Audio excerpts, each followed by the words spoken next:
it's not us versus them or me versus you. So we're not talking about an us versus them mentality. We're going for this versus that. This versus that. Yeah, okay. I think it helps you get along better. game. Right? Right. Sometimes We get along so well, and sometimes you're extreme right, I'm extreme left, I'm liberal, you're a conservative, and yet we get along so well. That's marvelous, wonderful. That's amazing. That's amazing. Okay. Amazing grace. So today, Saved a wretch. like you. So today, what we're going to do. That's good. Come on, talk to me.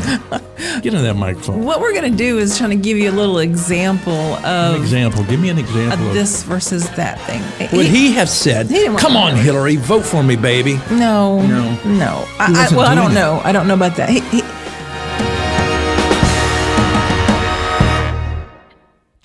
Good morning and welcome to This Versus That.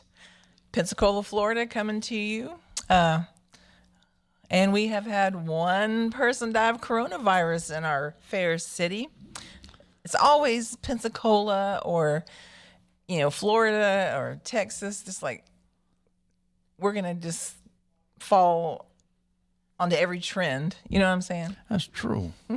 Not that that's a trend, but I'm sure it is trending on Twitter. So Right. hold your comments, your bad comments. We are here today, and it's a beautiful spring. Oh my goodness, beautiful weather.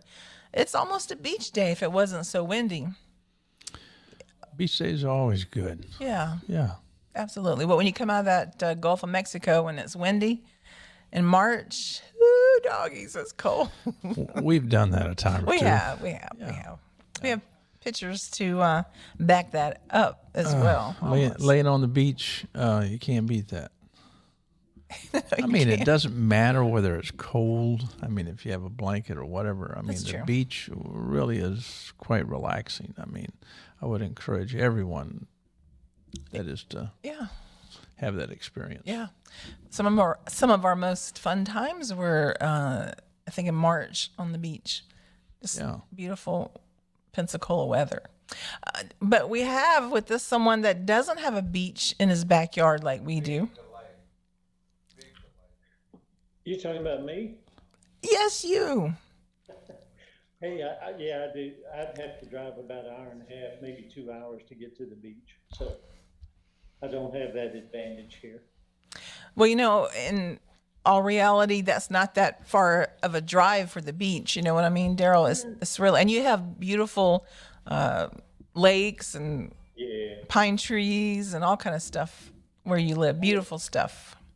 I look at big, beautiful lakes every day, either Toledo Bend or Sam Rayburn. Even Steinhagen's not too bad, but I go every direction out of here, and just about any direction, there's a really nice lake and lots of beautiful trees and etc. Yeah, it's not a bad place to enjoy while you're driving, for sure. Absolutely. If you have to.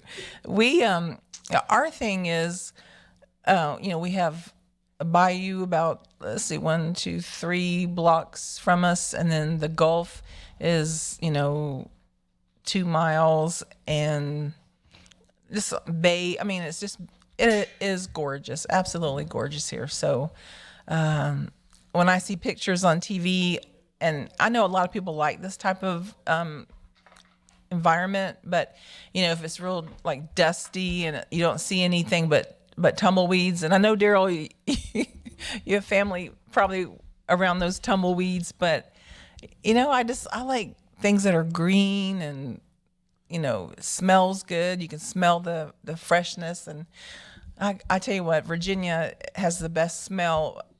Where my family came from, it's like fresh water from the creeks, and it's the mountains and the foliage on the mountains. It's such a clean, fresh smell, and I love that. I do. That's the first thing I do when I get out of the car. When I go visit, I just get a big nostril full. Absolutely. We it's been a few years, but on our 25th wedding anniversary, we drove out to Alpine, Texas. And of course, we're in Texas, so, this is in Texas too. It can't be far. It's a lot farther than it is when we go to Pensacola, though. But we got up that next morning. I walked out the door, and I thought I was going to pass out of sheer delight. That some of the freshest, most sweetest smelling air I have ever smelled. Wow. So I mean, that's the thing, people. That air is fresh and it's something. It's something. Not everybody gets to experience that for sure. I mean, it's not that way everywhere. Absolutely. And I sense a lot of things with my nose. I mean, I have a pretty good nose for smells, and if my nose is tickled with a good smell, that makes me in a good mood. So that's why this one over here has to rub his feet down with lavender lotion. That's funny. So what's He probably remembers, one of the drawbacks of going down to Beaumont here is you drive through a little town called Evadale where they have a paper mill. Oh yeah, I'm familiar with that. You can't hold your nose long enough to get through that town.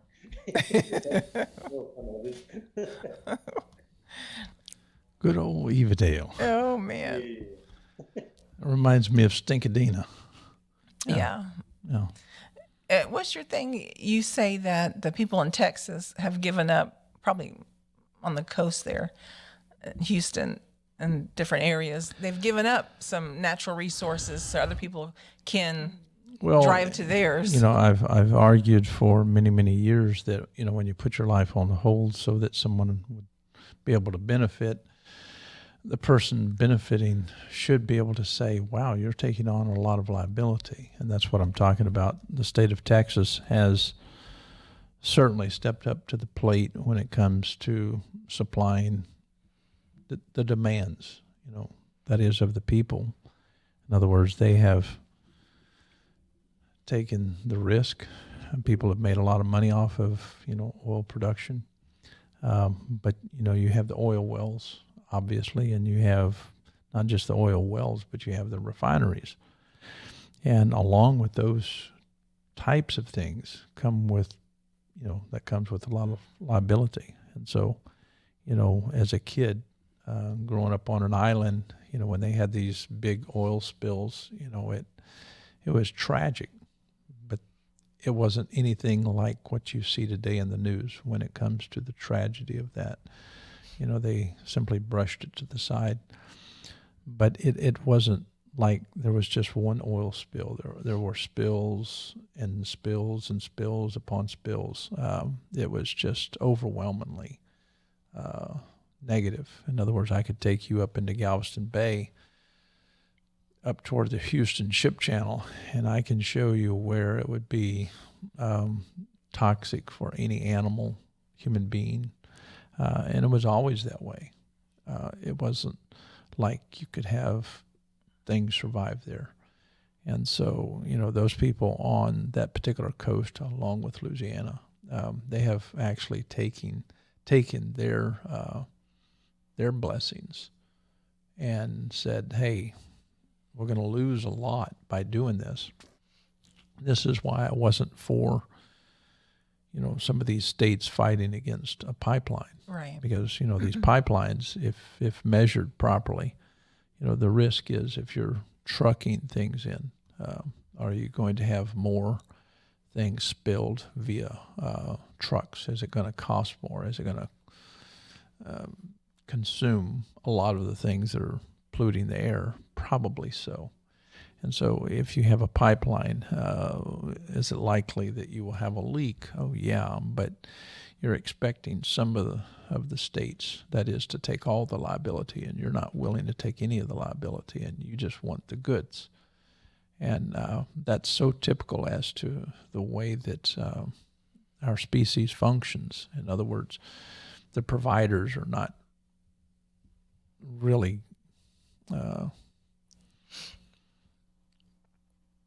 I'm simply saying that the providers are providing so much more than the takers.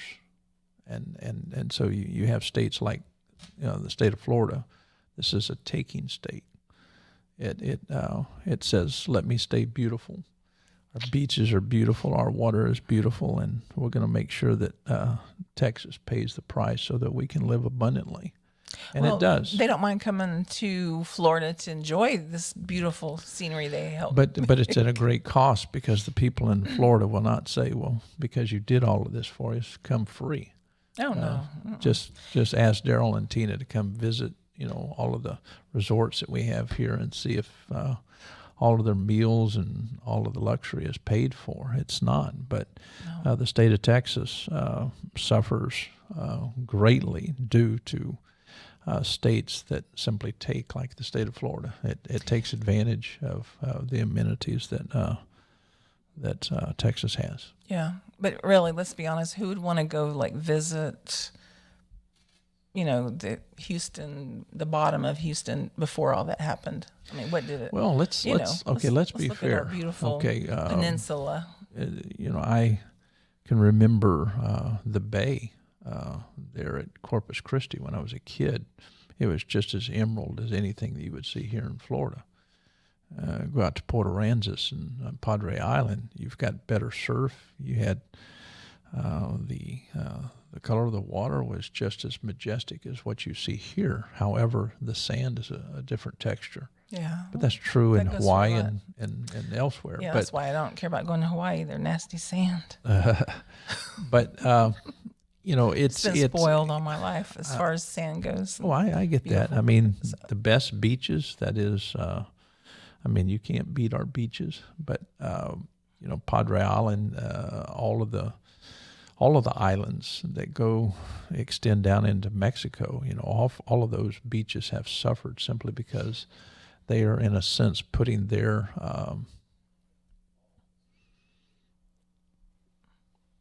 beauty that is in a bucket of mud, basically. They're just doing that so that other people can live, like we live here in Florida. I doubt that was their impetus at the beginning. It was to make a lot of money. It was to blah, blah, blah. Yeah, George It's just Bush. by default. It's just by default that they're doing that. George, you know that. George H.W. He was, that's one of the reasons I didn't care for him, because he was about, let's just make as much money out of the oil as we can here in the state of Texas, and let's not worry about what this place looks like. And that's the thing that really concerned me. I said, here you are, you're a politician, you really don't care about the beaches, you don't care about the waterways, you don't care about the animals, And so conservation back in his day, it just wasn't done, but it was being done here in this area. I mean, people were very protective of what they have here. And I can understand that, but I can't understand people protesting as if you want to partake, that is, if you want to have, let's say, oil and gasoline in your community, you can't have it there without taking at least a handful of risk. And this is the thing that I don't get. Most of the protests are just people wanting to bitch. I honestly, I believe that's what, and I have no data for this, but I do believe that mostly protests the majority of them are really wanting to do that. And then there are some really hardcore ones that have it in their heart for that cause. And, then other people jump on the bandwagon to give them a chance to either look good for the demographic that is protesting, or, just have an outlet to gripe. Don't you think, Daryl? I mean, what is your opinion about, a lot of times I'll see Black Lives Matter, especially back in the day, protesting and whatever. And it was, mostly young white people. And hopefully they had great intentions, at the beginning. But I have my doubts sometimes about that. Well, my thing is always, my position almost invariably is finding the balance. That's where we go wrong. People want to go extreme over here, and it's easy to knock that down and say no. But not only are we not going to go there, but we can't. it's just too much to ask, or the extreme the other way. And that's who you usually hear. That's the loudest voices. But you know, there's if we could find that good medium, that balance to where we're satisfying as best we can all equations. You know, Texas doesn't have to sacrifice its coastline entirely because we got to make that money or we got to pump oil to the rest of the country. But there can be measures taken to preserve and et cetera. And I'm sure to some degree there is. You know, I was in Beaumont last night, and that's where most of the major oil refineries began. That Spindletop Right. gusher that came in about 1901. Well, you drive around Beaumont now, it's not enjoying the heyday that it had at one time, but there's some of the most beautiful homes, and per capita is anywhere I've ever been. Any direction you go in Beaumont, you're gonna run across huge, beautiful homes. And you know, we went to the orchestra uh, concert last night. I don't know how many millionaires we actually rub shoulders with, but you know, there's plenty of money still in that city, and it's not the most beautiful city in the world for sure, but for to where this whole oil industry began, it still got its appeal to me. It's not a bad place to go and enjoy. I will admit that people have spent a lot of money in Houston, Galveston, Port Arthur, Beaumont, and other places to build nice structures. That's true. The question is, do we have beautiful beaches? That's Well, that. we've got a lot of refineries lining. That's my point. No one's going to, let's say, take off for 2 weeks and let's go to spend 2 weeks downtown Port Arthur. No one's going to go to the Houston Ship Channel. Let's drive down Clinton Avenue and just really celebrate life. I mean, that's just not going to take place simply because that's the ugly. And for some reason, protesters don't understand balance for the most part. They typically protest something that they're ignorant about. And so if you are, let's say that you're going to protest oil and you want to stop oil and blah, blah, blah, what are you going to replace that with? And if you shut it down immediately, what would, the outcome be? And those are responsible questions to a very, very difficult situation. We all know that certain things happen when you pull oil out and then you start fracking.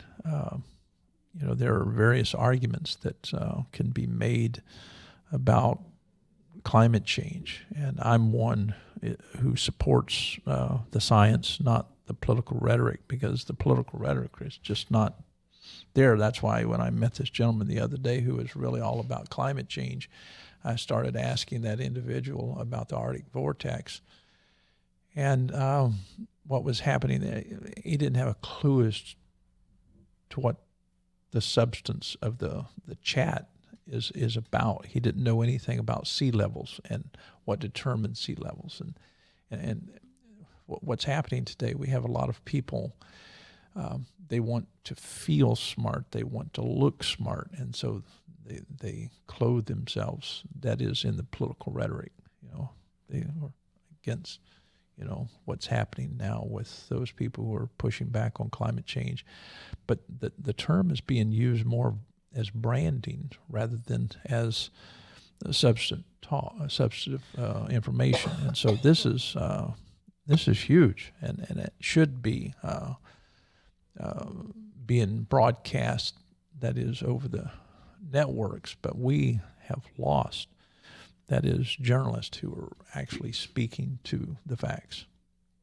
And I don't see any channel putting forth the facts when it comes to climate change and what that may mean and what measurements are being given to suggest alarm or not alarm. And so it's like do you believe Hillary? Do you believe Trump? Do you believe Bernie? I mean, who do you believe? I mean, it's just a comedy, I guess, in the making. That,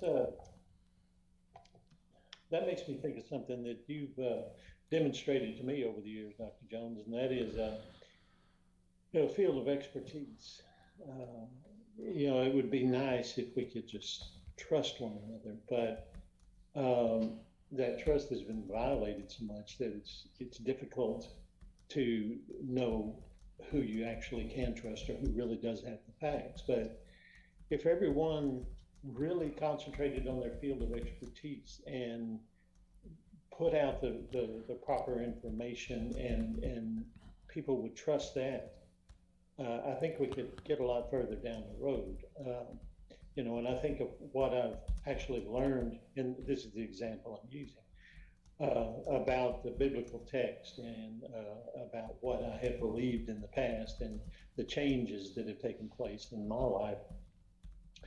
I can see just extreme value. I can see such a great advantage in that because just recently, I've been in conversation with a young man who really wants to know the truth about the Bible.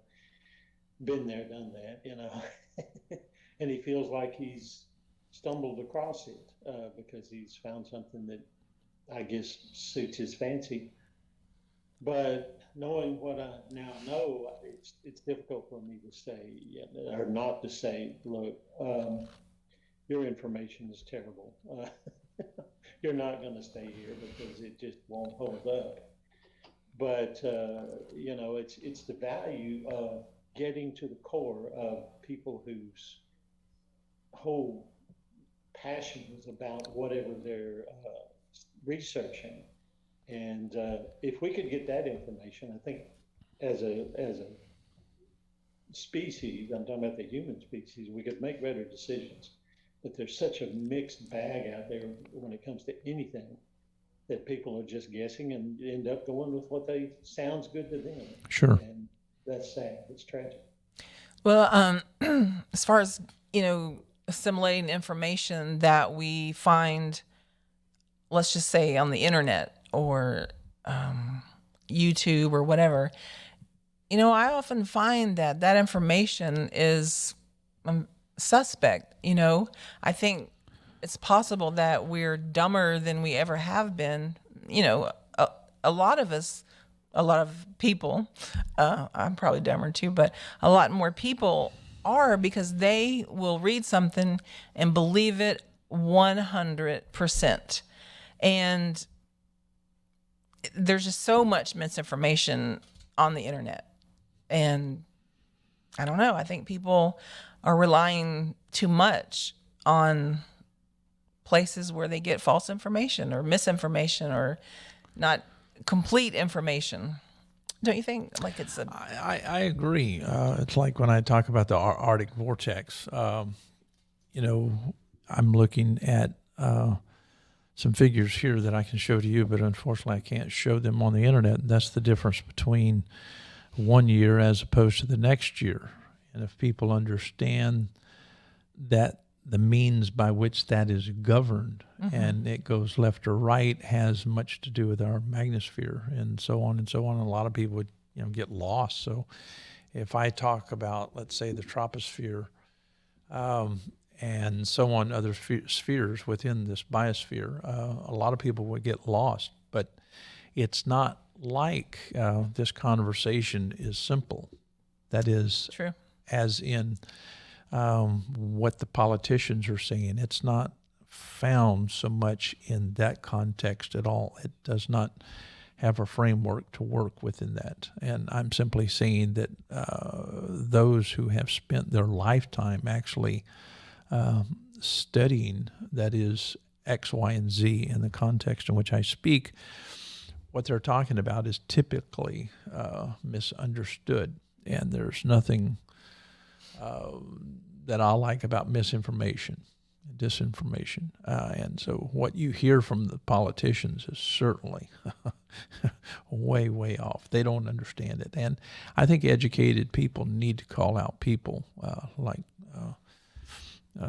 Bernie Sanders, Biden, Trump, not call them out to throw them under the bus, but if I were one sitting on a panel, I would really drill down, that is, into each and every one of these people running for president and find out if they really know anything about the science behind what is being suggested when it comes to climate change, because too many people are just using the nomenclature without Right. understanding the science.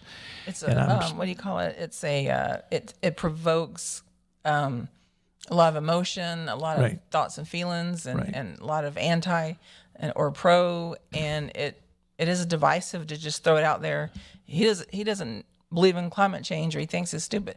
If I were the president, I would say, look, definitely I'm not a scientist. I cannot know every single scintilla of everything. I have good people that are informing me, and you surround yourself with great scientists.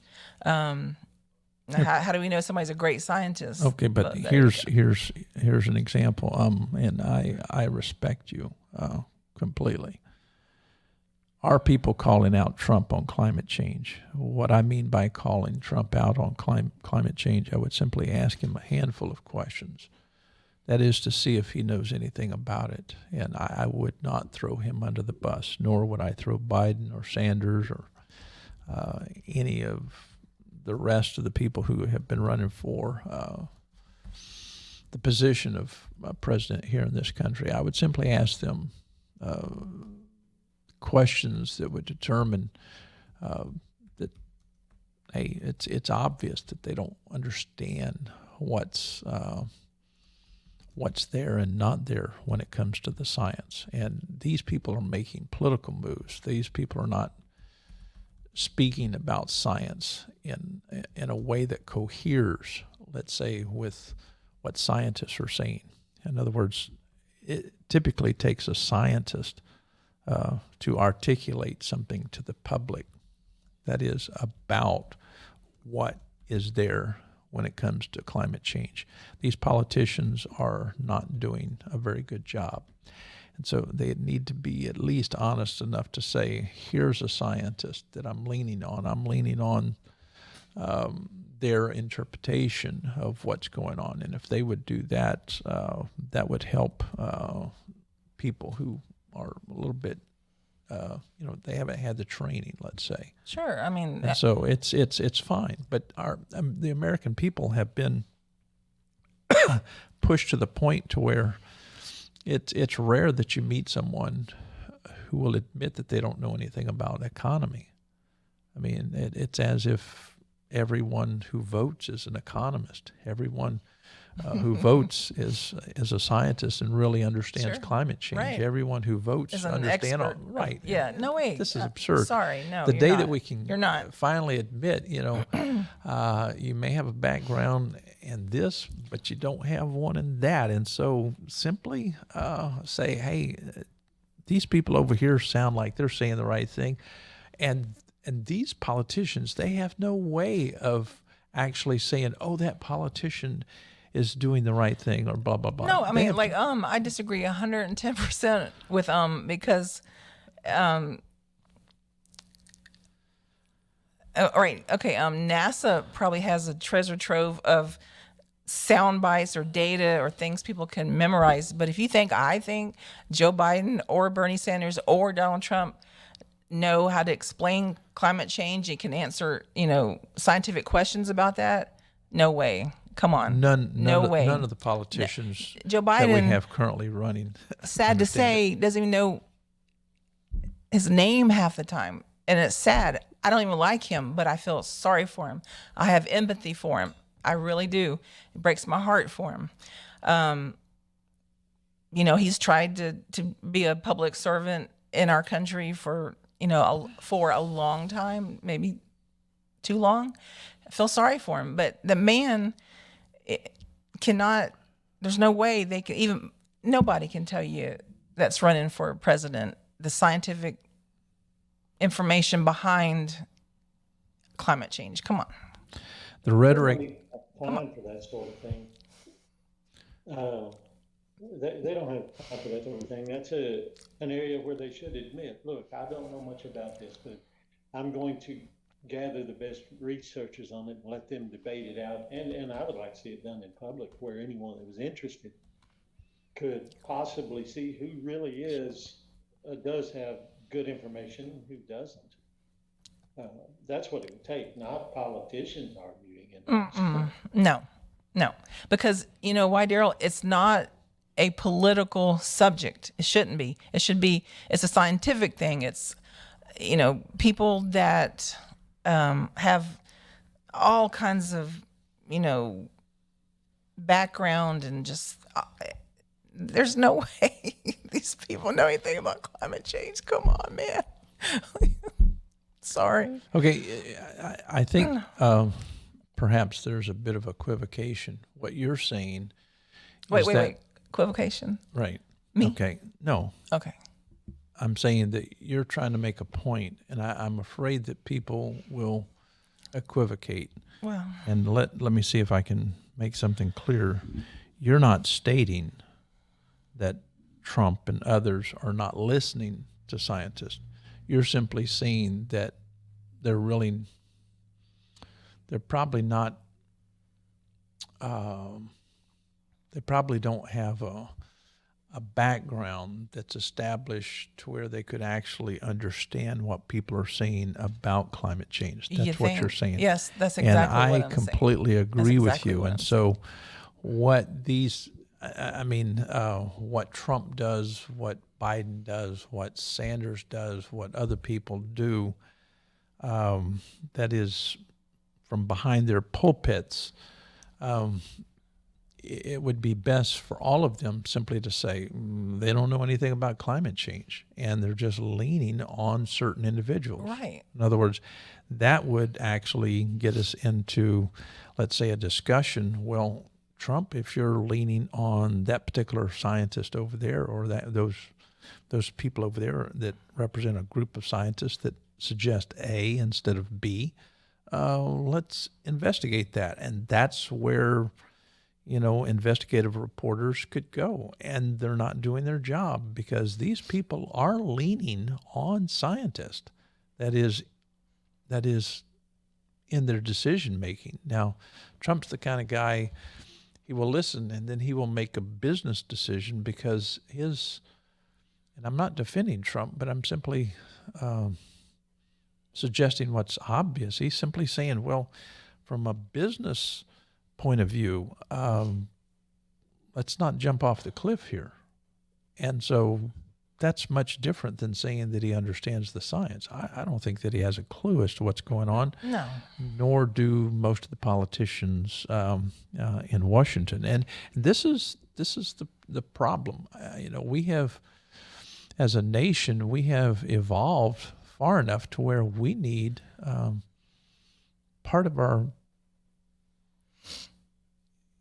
let's say, our system of government needs to be given over to that kind of research, just as much as we have people in the Supreme Court, right? They do research all the time. Right. And the research is based upon law. We need people involved in the kind of studies that really studies what we're doing here in America, and that needs to be an investment that we need to make, and it should be part of our infrastructure, because if it falls apart, because infrastructure can be construed as, a bridge, okay, yeah, but what about the planet itself? I mean, we've got to have extremely well-educated people, and there needs to be a department of that. And we don't even have that yet. And so when it comes to the failure, this is not a failure just of, let's say, one president. This is a failure of all the presidents and a failure of all the senators and Congress people. I mean, this is a failure. They have not made an attempt at making a department that would actually even address that. The thing is, and there are so many older people that I know, they could give a rat's butt about climate change.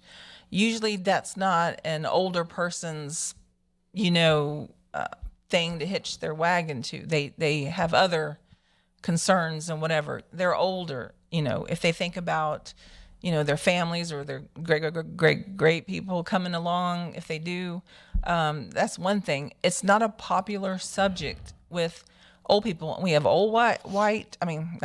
We have old men, older men, talking about this politically, and I have to wonder, did they just jump on the bandwagon? You know, so vociferous right now because of it's really a hot button subject.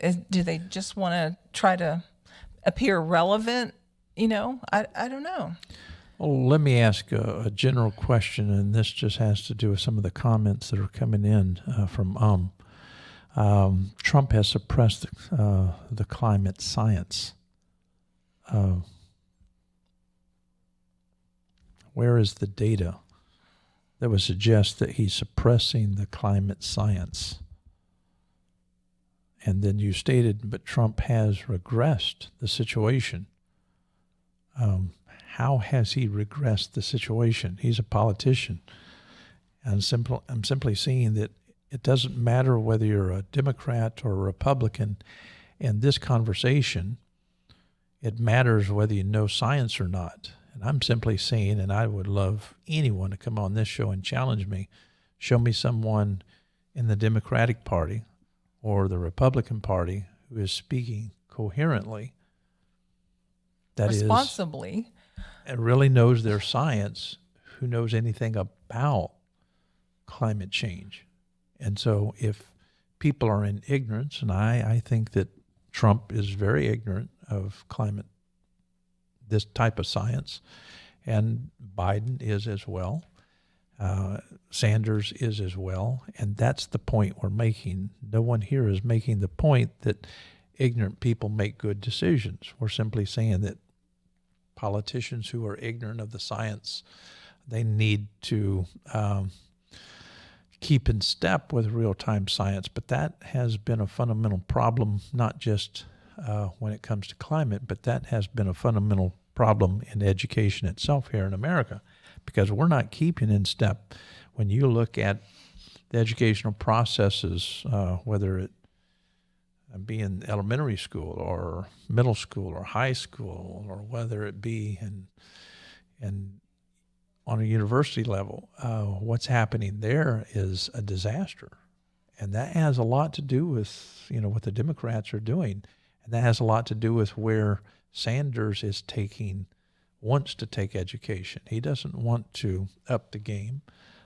His ideas are barbaric. He reminds me of a Christian teaching Sunday school that is offering ideas that are similar to what we heard in Sunday school. Things that are completely unmeasured when it comes to the economy, when it comes to education, when it comes to health care. He's just a radical. Yeah, that's true. And so the other guys, they're simply doing what? Just rambling. And we don't have people running for office who are really competent to the things that I would like to see, and that's why I'm not a big fan of any of them, but that's just where I find myself. Nevertheless. Daryl, what do you think about climate? Give us your top 3 places to be worried about in our universe concerning climate change. I'm just joking. Well, you know, I said, I don't know. I could come up with something, and it would probably be about as legitimate as most, but that's Bam. We need a sound for that. We need a clapping sound for Daryl. I will say this, though. Clapping sound. You know, The crowd's going wild. That was for you, Daryl. Yeah, let me play a little bit louder. Yeah. Go, Daryl, go. Thank you. That was cool. A couple of different ones here, I think, but anyway, you know, to me, it's like this. If what we're doing, you know, with our refineries, with our vehicles, with everything that they're blaming a lot of this crazy weather on. If it has anything to do with it, we ought to look at it, and we ought to do what we can to change it and to make this world a better planet as a result of decisions we as human beings make.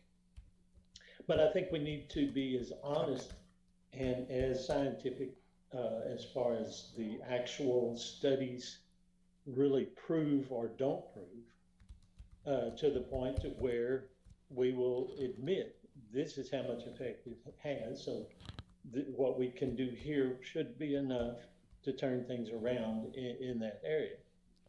But, when you've got people trying to be millionaires and you've got other people trying to prevent people from being millionaires, you're going to have a problem because there's a lot of money involved in this thing.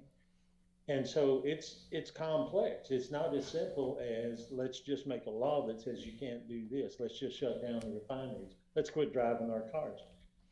You can't do that. It's going to take a little bit more, and I'm going to use one of your terms, Dr. Gunn, measured approach. Right. That's like asking a big cruise ship to, make a quick 3-point turn. Yeah. It's not going to happen. It's just, No. the wheels don't run that fast And concerning the question things. should be, why should it? There was a good reason for the Titanic to make a quick move, which it couldn't do. And if it's that serious, well, we need to put on the brakes as fast as we can. But somebody prove it. And then let's begin to work on it, because we Right. know we can just Right. flip a switch and turn everything off. Let me see if I can make the point that my wife is making, the point that you're making, Daryl, and the point that I'm making, the same point. I can sit around, that is in this studio this morning, and you can bring, let's say, a group of pastors into this studio. If I don't go back to first base and start with square one with them, that is, in doing exegesis, I'm going to be so above their head they won't know anything about what I'm talking about. And so I have to make it extraordinarily simple.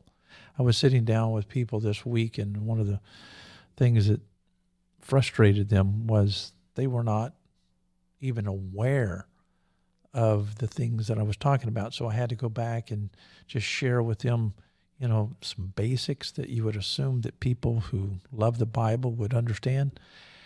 And my point is, when you have a group of politicians who are not even close to being in the same realm of thinking as the scientists, whatever they are doing, they're just doing things for political interest. Yeah. They don't have Popularity issues. Right. It's kind of like I don't care what I say about the Bible. What's the pastor's name over here at Olive Baptist Church? Dr. Ted Traylor. Dr. Ted Traylor. He's a great example. Whatever I say about the Bible, if I started talking about the Abjad this morning, that would completely lose him.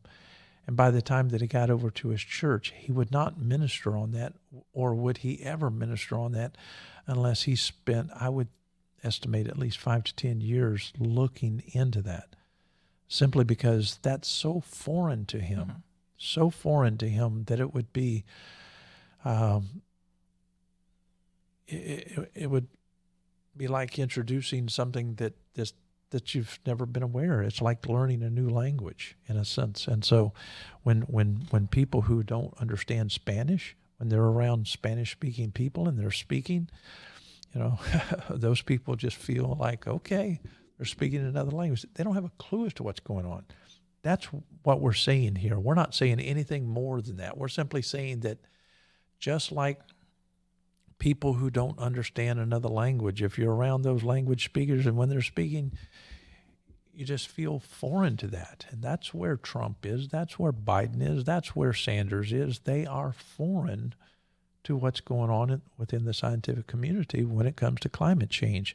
And that doesn't mean that they are directly trying to suppress anything, but out of ignorance And we do this all the time. Politicians make ignorant choices all the time because they are uninformed. The only thing that we're trying to do this morning is to simply say, let's get them more informed, because I really doubt that any of these politicians, Sanders, Biden, Trump, if they knew the science behind climate change, I don't think that they would be going in the directions that they're going in. And the same thing is true with economy. If people really understood something about the economy, I don't think that people would be voting at all for people like Bernie. Right. Bernie doesn't have a grasp. He doesn't have a clue as to economy. And that's obvious. Other people do, and Biden does. But unfortunately, you know, I feel sorry for Biden because he's hurting right now. He's confused. And I'm afraid that people are putting him in a position. I don't know. When you get old, you shouldn't be used like that. I know.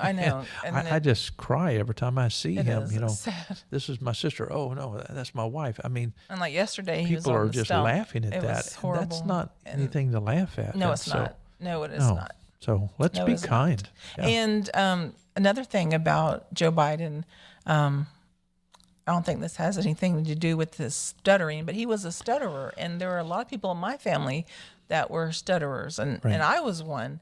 And it took me a good while to really feel confident enough to, you know, speak for long periods of time in, you know, different situations. And I guess either sometimes when you're thrown into a position that you have to perform, it's possible that there's something in you that can kind of right the ship and try to fix it. I'm not saying that's how you solve that problem, but for me, it helped me.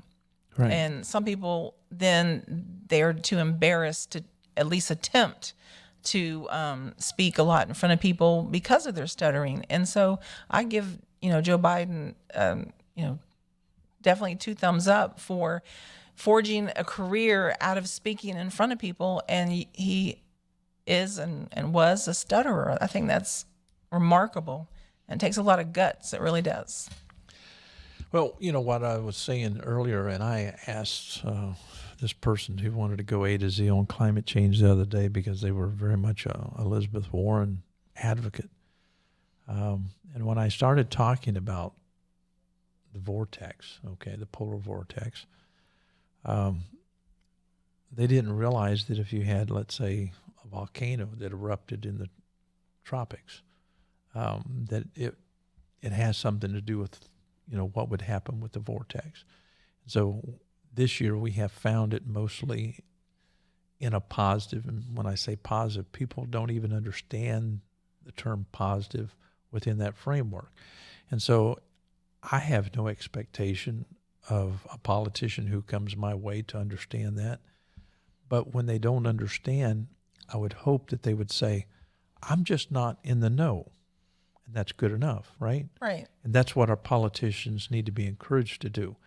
Quit pretending as if you can make good decisions about things that you don't know.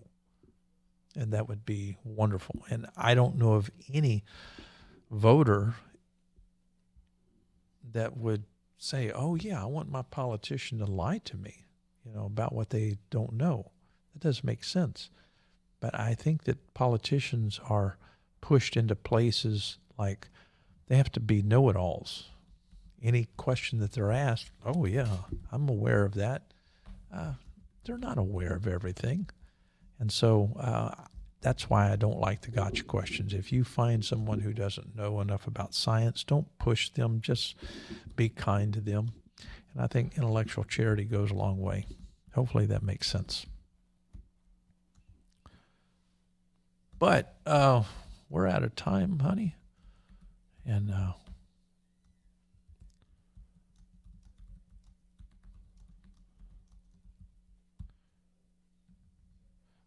he just wants to play golf. Donald Trump does like to play golf. He does. Who doesn't, right? Who doesn't? Daryl, do you like to play golf? Well, I've got to be honest. No, I've never played the game. Never really had any appeal to me personally. But, I mean, I've got more important things. That's I right. just have fun in a different way, that's all. He gets his exercise in other ways. But hey, we were going to talk about a totally different subject today, cultural appropriation. Right. But we will talk about that next week. So those of you that are not familiar with the subject of cultural appropriation, or those of you that are, get some of your best arguments together, and we will see you next week on This Versus That. Thank you for watching and commenting.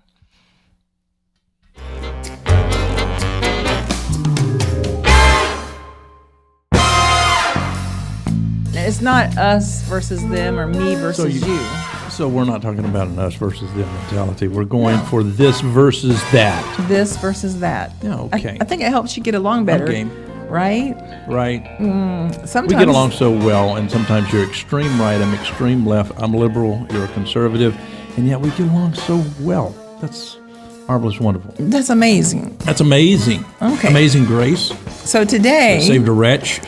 like you. So today, what we're going to do. That's good. Come on, talk to me. Get into that microphone. What we're going to do is trying to give you a little example An of example. Give me an example of this versus that thing.